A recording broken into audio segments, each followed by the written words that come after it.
This is Aeon history. Tonight, a chapter from how prehistoric humans survived the Ice Age hour by hour. Settle in. The light is low, the hour is long. The wind moved first before any creature stirred. It came down from the wall of ice that stood far to the north, scraping across a treeless plain dusted with frost, and slipped between the painted bones of a low-domed shelter on the bank of a frozen river. Inside, a single ember pulsed beneath a small heap of ash, the color of a wolf's eye in the dark. The air smelled of dry grass, of tallow, of old smoke pressed into hides, and faintly of the river, which lay locked beneath its winter skin. A woman, wrapped in 3 layers of fur, turned in her sleep, and the breath that rose from her open mouth glittered for an instant in the low orange light before it dissolved into the stone-cold dark above her. To understand the hours that followed, it is necessary to understand the world in which they were lived. We are speaking of the long cold that scholars call the Last Glacial Maximum, the deep heart of the Pleistocene Ice Age, between roughly 26,000 and 19,000 years before the present. In that age, ice sheets 2 miles thick covered much of what would one day be called Scandinavia, the British Isles, and northern North America. Sea levels lay more than 100 meters lower than they do today, and broad land bridges joined places now divided by water. Across Europe and northern Asia stretched a vast, frigid grassland that archaeologists have come to call the Mammoth Steppe, a landscape unlike anything alive on the earth today. It was a country of low grasses, sedges, and wormwood, swept clean by dry winds, grazed by herds of mammoth, woolly rhinoceros, steppe bison, giant deer, musk ox, and horse. The evidence suggests it was colder than the modern Arctic, and yet drier, sunnier, and more biologically productive, a paradise of grazing animals, if one possessed the skill to take them. Into this world our species had walked. By the depth of the glacial maximum, the people we call anatomically modern humans had been present in Europe for perhaps 15,000 years, and in Central Asia for longer still. Their cousins, the Neanderthals, had already vanished from the record by around 40,000 years ago, although the precise date and cause remain debated among specialists. What is certain is that the people who endured the deepest cold were, in body and mind, indistinguishable from ourselves. They possessed the same brain, the same dexterity of hand, the same capacity for language, foresight, and tenderness. They differed from us only in what they knew and in what they did not yet know, and in the particular set of skills the world had taught them. The shelter in which our sleeping woman lay was a real place, or rather, the kind of place we have recovered from the soil many times. At Mezhirich, in what is now central Ukraine, archaeologists have excavated the remains of dwellings constructed almost entirely from mammoth bones, interlocking jaws and tusks forming the walls, long ribs curving up into a roof that would have been covered with hides and turf. The largest such structure at Mezhirich required the bones of nearly 150 mammoths, accumulated over many years, perhaps over generations, from natural deaths and from hunting alike. Similar bone houses have been found at Mezin and at Kostenki along the Don River. They speak of a people who could not rely on wood, because in much of the mammoth steppe there were almost no trees, and who therefore made their homes from the very animals they hunted. Before the dawn, in the hour the people had no name for but which we might call the hour of the wolf, the fire-tender stirred. We do not know if this person was always a woman, or always older, or always young, but the ethnographic comparisons drawn by scholars such as Olga Soffer suggest that the tending of the hearth was a continuous, watchful task, shared in shifts through the long darkness. She rose without rising fully, pushing back a single fold of hide, reaching into a small clay-lined pit beside her sleeping place. Inside that pit lay coals carried over from the evening fire, banked under fine ash to slow their burning. She breathed onto them once. The ash lifted like fine snow, and beneath it a deep red glow answered her breath. She fed the embers with shavings of dry tinder fungus, then with small flakes of bone marrow grease wrapped in dry moss. The fire returned slowly. Smoke rose through a small aperture left at the top of the dome, and the temperature inside the shelter, which had fallen near freezing during the deepest hours, began very gradually to climb. Outside, the stars over the mammoth steppe were still as cold and bright as needles. The people inside the dwelling, and there were perhaps 15 of them, an extended family group of 3 generations, stirred in their furs but did not yet rise. It is likely that they did not measure time in hours as we do. They measured it in the slow brightening of the eastern horizon, in the changing voices of the wind, in the behavior of the animals on which their lives depended. What we call the first hour of the morning was for them simply the time before light, when the elders began to speak softly across the rekindled fire, and the children, who had slept tangled together for warmth, began to murmur in their sleep. The smell of melted fat thickened in the air. A small soapstone lamp, of the kind found in dozens at sites such as La Mouth and Lascaux in the Dordogne, was lit from the hearth. Its wick was a twist of moss or lichen floating in a pool of reindeer fat. Its flame was no larger than a thumbnail, but it cast a steady, honey-colored light, and it could burn for many hours. By the time the eastern sky had paled to the faint gray of a goose's wing, the camp was awake. The hunters, both men and, the evidence increasingly suggests, some women, particularly among the younger and unattached, gathered near the entrance of the dwelling to dress for the cold. We know a great deal about what they wore, not because clothing itself survives well in the archaeological record, but because of the extraordinary burials at Sungir, on the Klyazma River near Vladimir in Russia.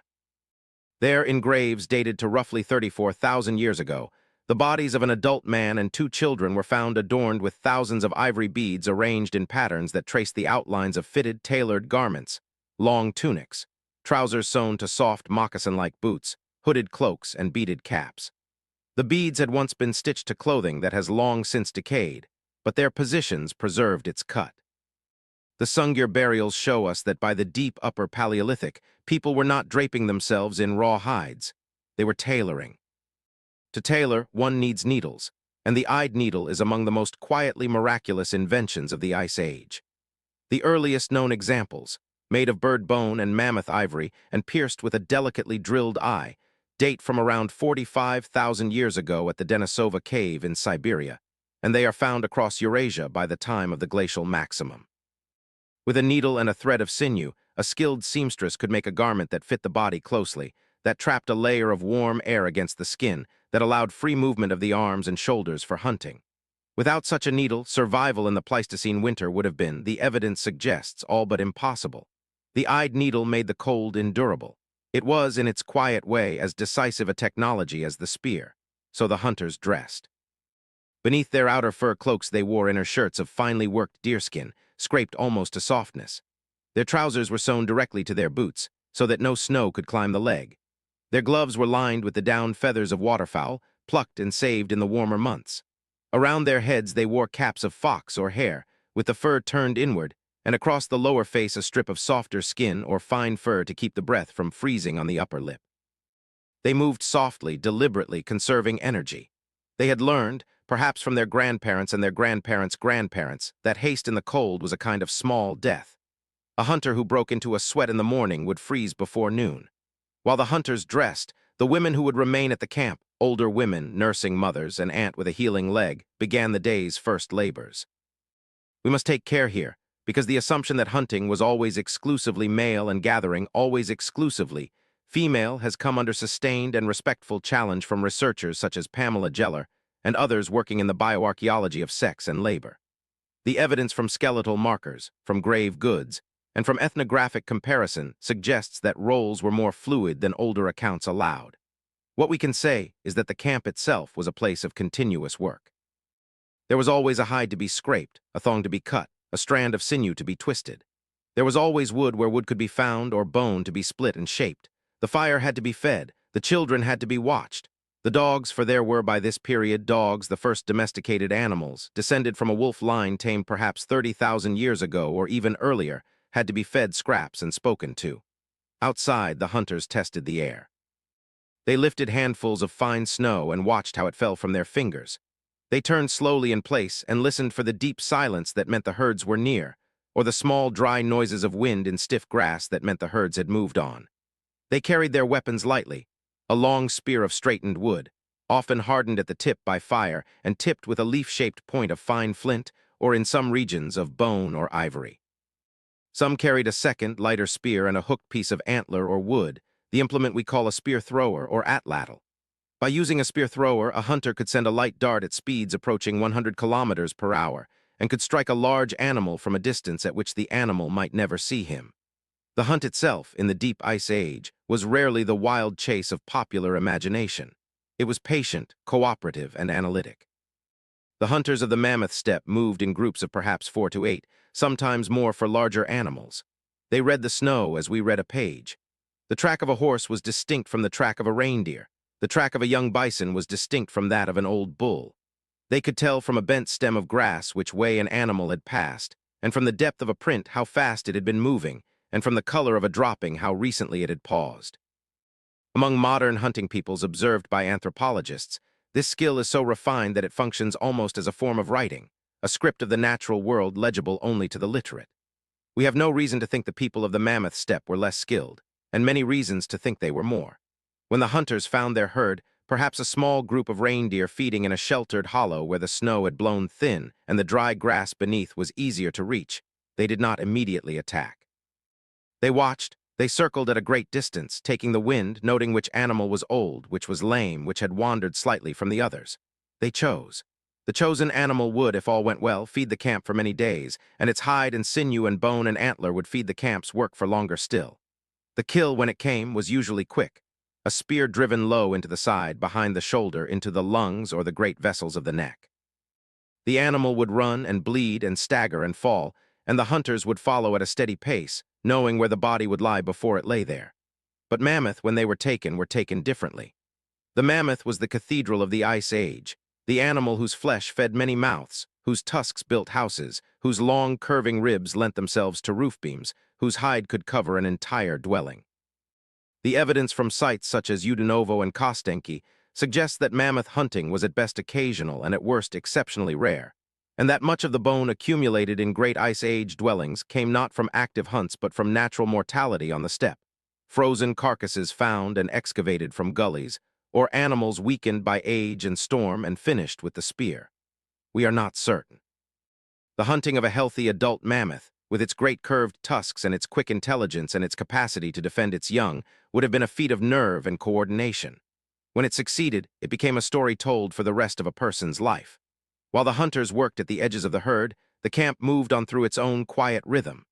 The morning light, low and pale and pink as the inside of a shell, slid across the dome of the dwelling and lit the white of the bones. Inside, an older woman was working a fresh hide, her stone scraper held at an exact angle, her wrist moving in a small economical arc. The scraper itself, a thumb-sized flake of fine flint with a deliberately retouched edge, was one of the most common artifacts of the Upper Paleolithic. It is found in their thousands across Europe, and from the wear patterns visible under the microscope, scholars such as Lawrence Keeley have shown that these tools were used to clean hides of fat and connective tissue, to soften them, and to prepare them for sewing. A skilled woman could dress a small hide in perhaps half a day. A large one, like the hide of a reindeer or a horse, would take longer and might require several pairs of hands. The children, meanwhile, were not idle.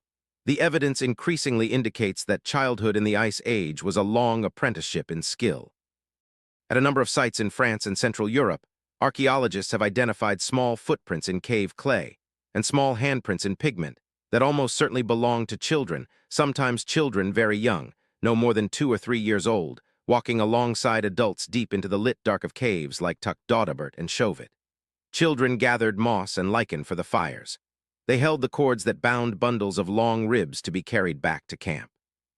They watched with great seriousness how a needle was threaded, how a sinew was twisted, how a spear shaft was straightened over a low flame.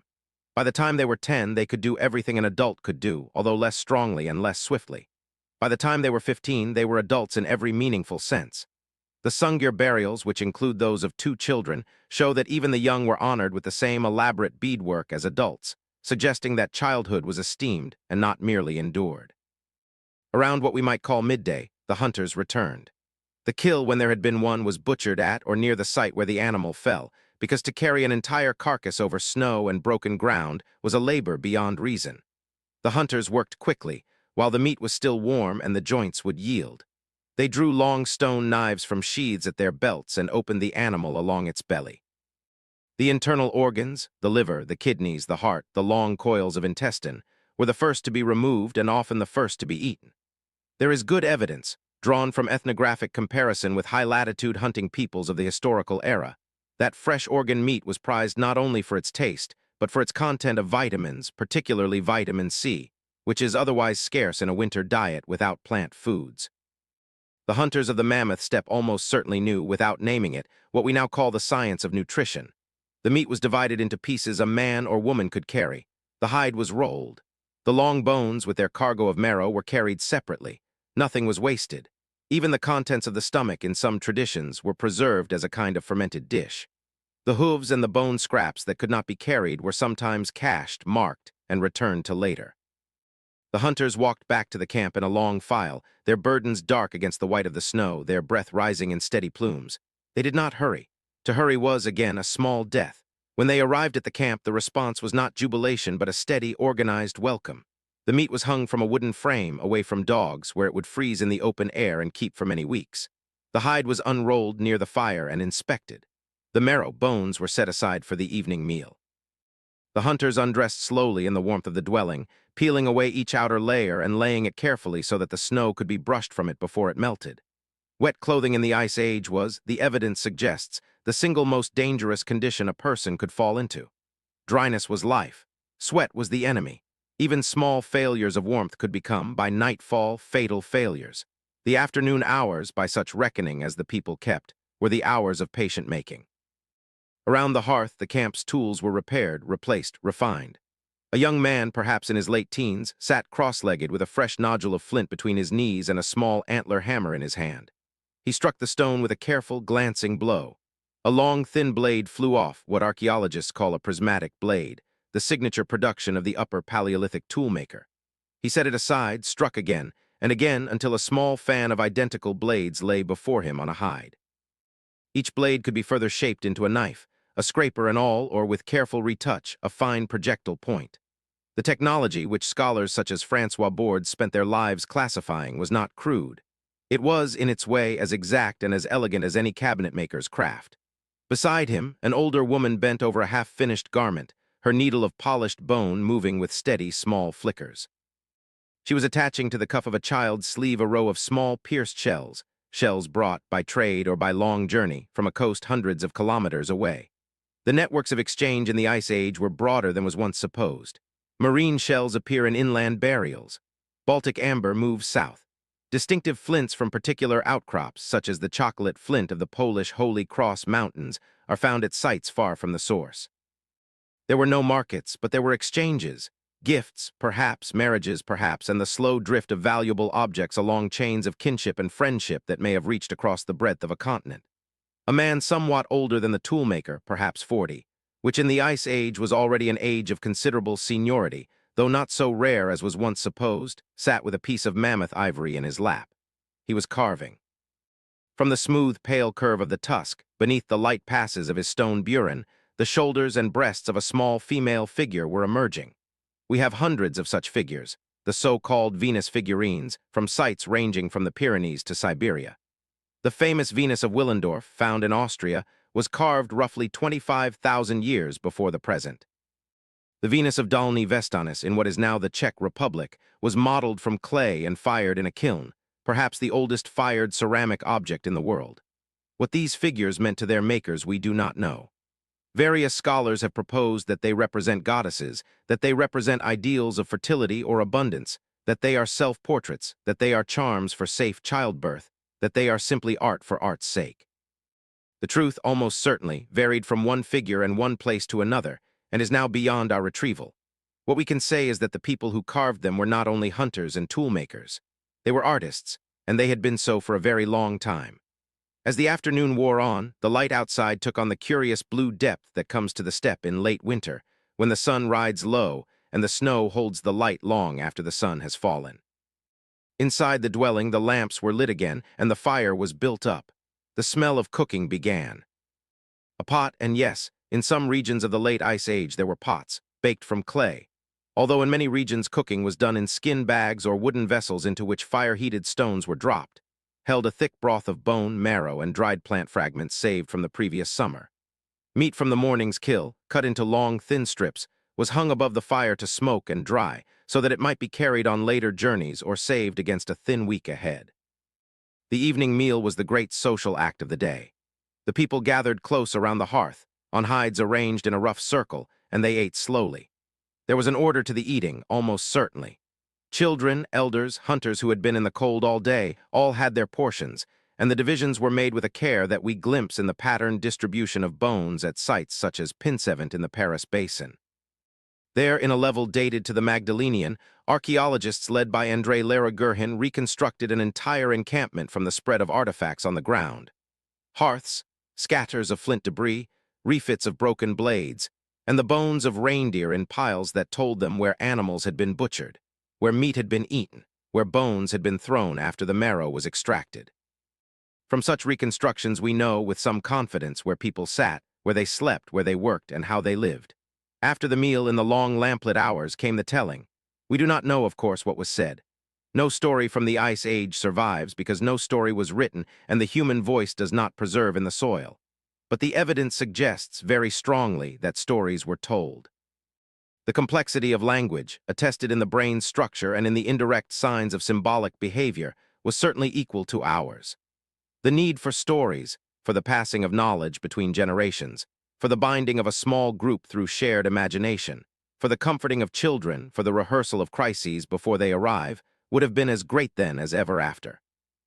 Some scholars, such as the Australian anthropologist Lynn Kelly, have argued persuasively that oral traditions can preserve detailed factual knowledge over thousands of years, and that the figurative art and ritual objects of the Ice Age may have served as mnemonic devices for such traditions.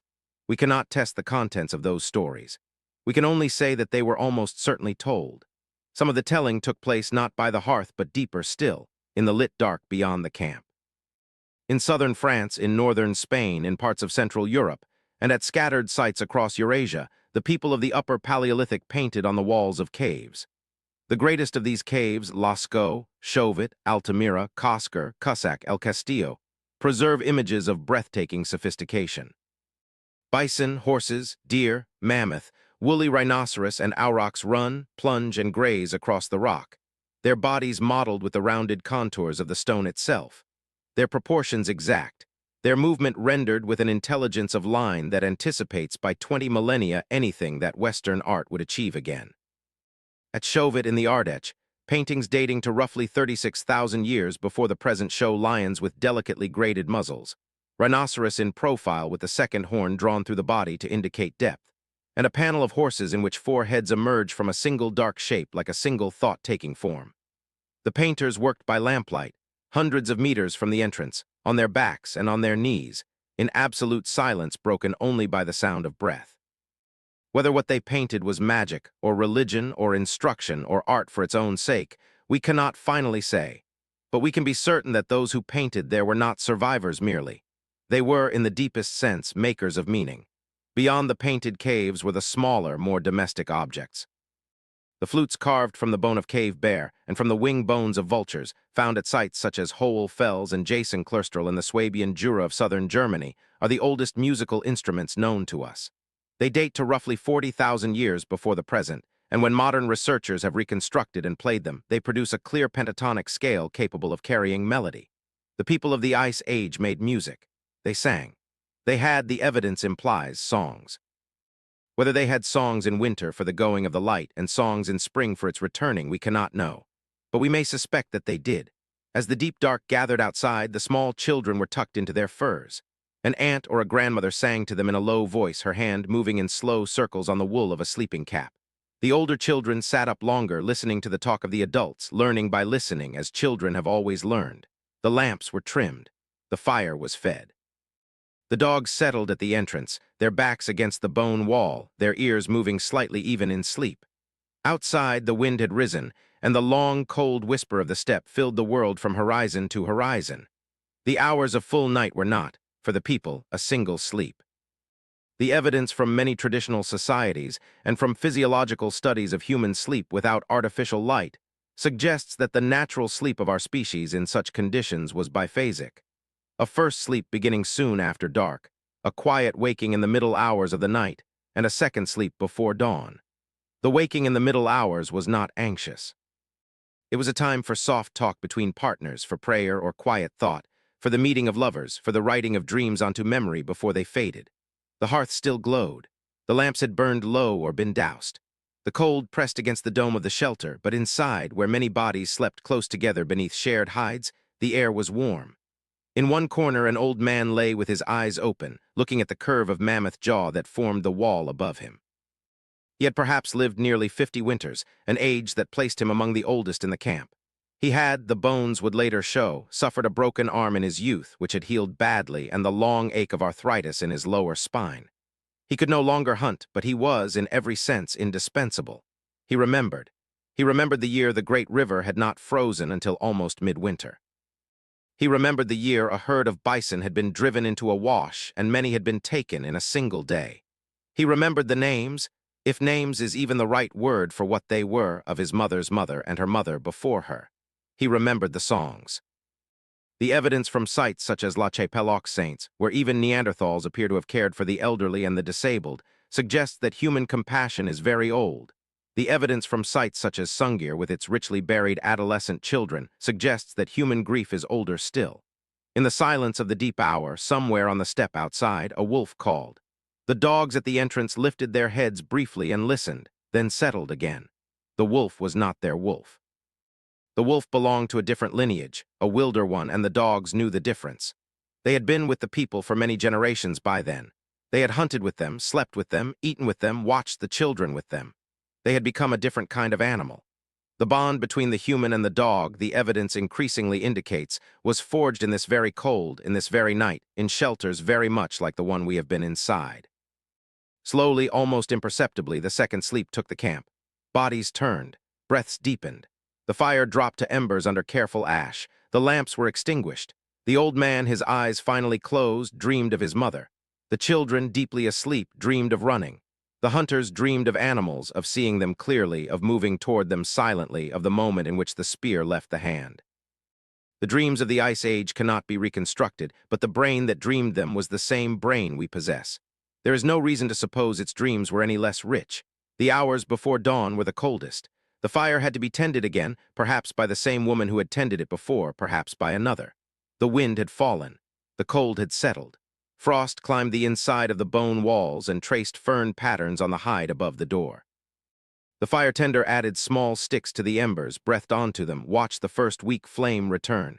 She wrapped her hands in a fold of fur and rubbed them together. She thought perhaps of the day to come, of meat still to be cut, of a needle still to be threaded, of a child whose cough she had been watching. She thought perhaps of her own mother, dead now for some seasons. She listened to the breathing of the others around her.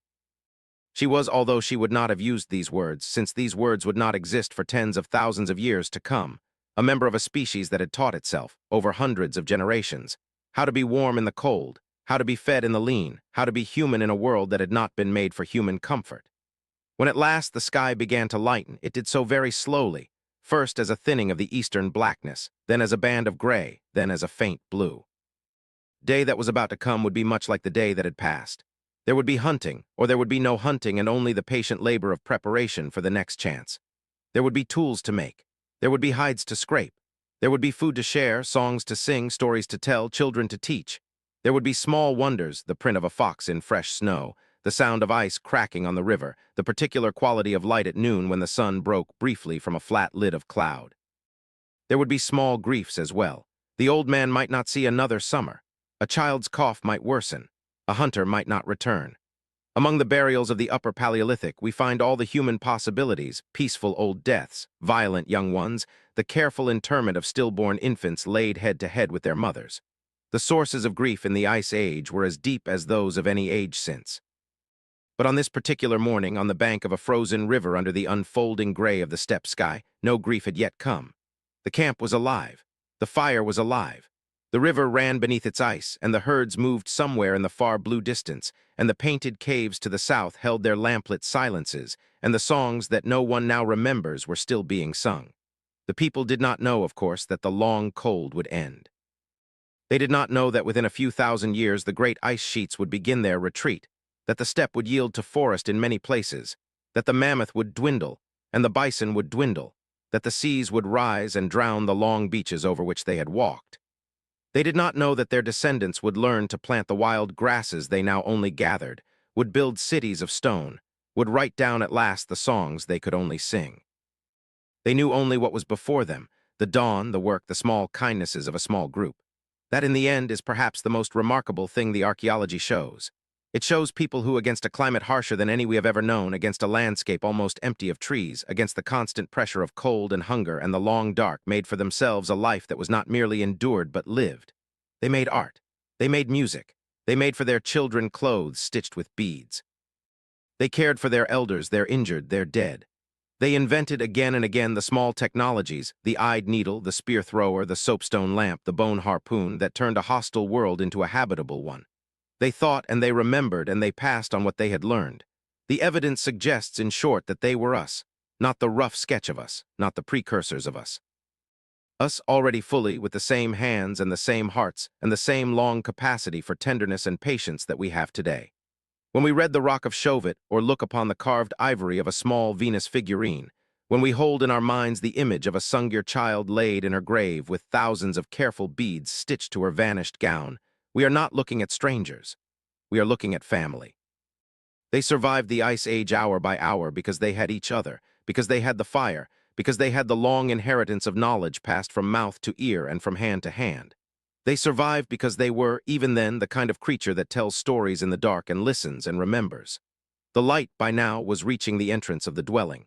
The woman who had tended the fire stood. She pushed the hide aside, only a finger's width, and looked out. The sun was a pale disk rising through a haze of ice crystals on the eastern horizon.